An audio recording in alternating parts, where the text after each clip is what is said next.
En valeur mobilière Desjardins, François Tétu, bonjour. Bonjour. Je vous ai pris, là. Oui. Moi, j'attendais pas vous. Très belle surprise. Alors, aujourd'hui... Ça va bien? Oui, ça va très bien. Il y a bien des choses à surveiller, en tout cas, dans les marchés. Seigneur, je dirais pas que ça nous prend presque des pilules anti-hypertension, là, mais disons que il y a des journées que ça nous fait monter la tension artérielle un peu. Effectivement. Effectivement, il y a des secteurs qui c'est assez particulier.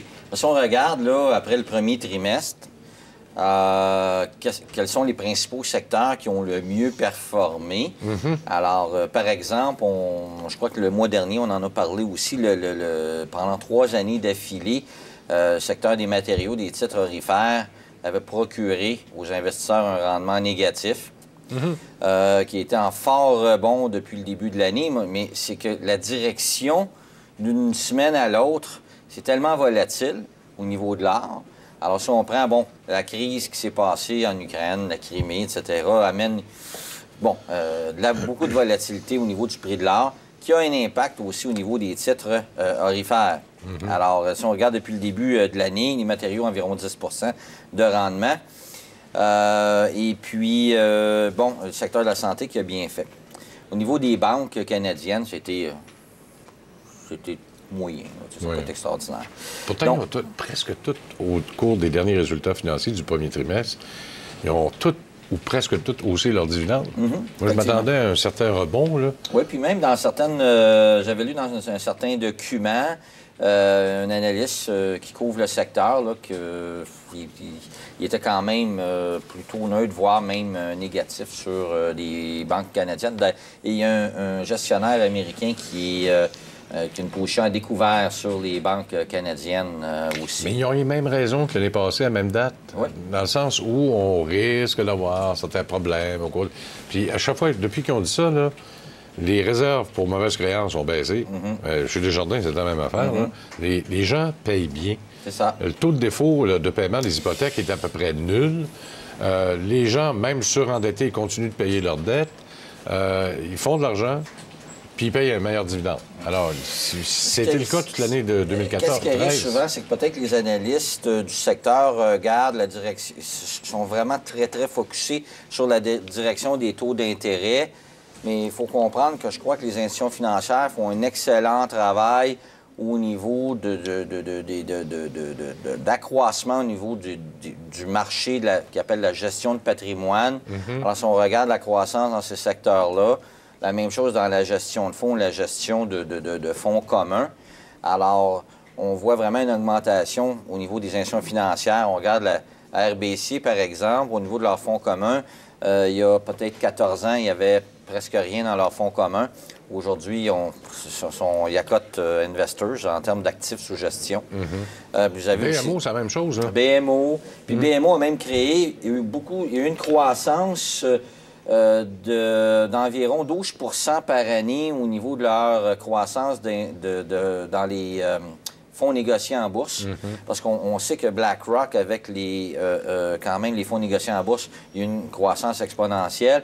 Mais BMO aussi fait partie ou est un concurrent dans le marché. Et ont un fort réseau de distribution. Ce qui fait en sorte qu'il y a une croissance annuelle moyenne. Et ils prévoient une croissance annuelle moyenne dans les FNB d'environ 20 par année. Donc ça aussi, c'est des éléments qui amènent au profit des banques. Alors, la base de structure de revenus au niveau des institutions financières au Canada change. Donc, il y a aussi le côté assurance, parce que, vous parliez de BMO, ils ont leur programme 360, là, qui fait en sorte que là, vraiment, ils englobent un client avec tous ses besoins, puis les besoins d'assurance. Mais on sait quand même qu'au niveau de l'assurance, c'est quand même un secteur assez lucratif pour des institutions financières. Donc, ils tirent leur épingle du jeu, ils ont des bonnes stratégies. Donc, ils s'en sortent. Moi, je ne veux pas être méchant, mais ils chargent cher et ils ne payent pas. Oui, mais vaut mieux quand même être... le vieil adage... Là, je parle comme client. Oui, c'est ça. Mais vaut mieux, comme ils disent, être actionnaire d'une banque qu'être client d'une banque. Souvent de fois. C'est ça. Ah, n'est-ce pas? Si on en vient au secteur le plus performant, c'est-à-dire le secteur aurifère, il y a 2 semaines environ, une analyste sur Bloomberg avait sorti une croix d'or, qu'on appelle en français. Mais je crois que c'était peut-être un faux signal. Donc, faut être probablement prudent parce que autant qu'il y a des gens qui sont positifs sur l'arbre, j'ai sorti quelques facteurs, il y a d'autres analystes ou sociétés d'analyse assez importantes qui sont négatives, comme Bank Credit Analyst. MRB a un prix cible de 850 sur l'or. La première étape, 1 000 $, puis éventuellement 850 sur l'or. Ça, c'est MRB Partners. C'est assez divisé au niveau là, de la direction du prix de l'or. Je regardais hier Murren Bell, qui est chez Dundee. Bon, lui demeure un éternel bullish ou très positif sur le prix de l'or. Donc, il voit le prix de l'or plus haut. Je peux comprendre qu'il peut y avoir une crise de devise. Mais je veux dire, bon, si on regarde à plus court terme, en 2014... Quand il n'y a pas d'inflation, c'est ça. Ça donne quoi d'aller là? C'est en plein ça. Si vous avez une inflation, une croissance qui est faible de l'économie, toutes les économies mondiales, les gouvernements veulent faire en sorte que leur devise, si on regarde l'ensemble des devises, reste basse et encourage le fait que tous les graphiques des devises sont de la baisse. Et croissance économique mondiale qui est relativement faible.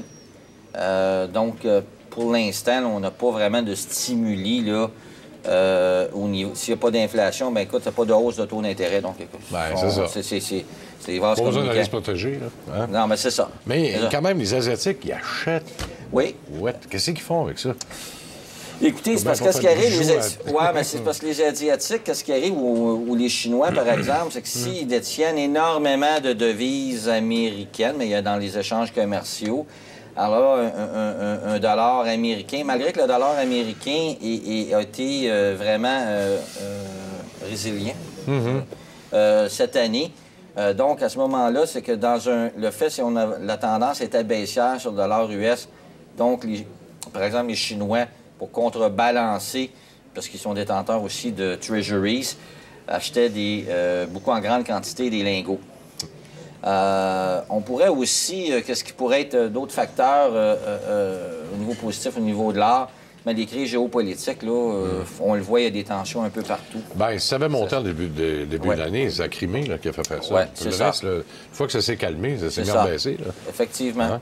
La crise de la vie, c'est la même chose. C'est ça. Donc, mais on en parle, ça fait longtemps. Ben oui.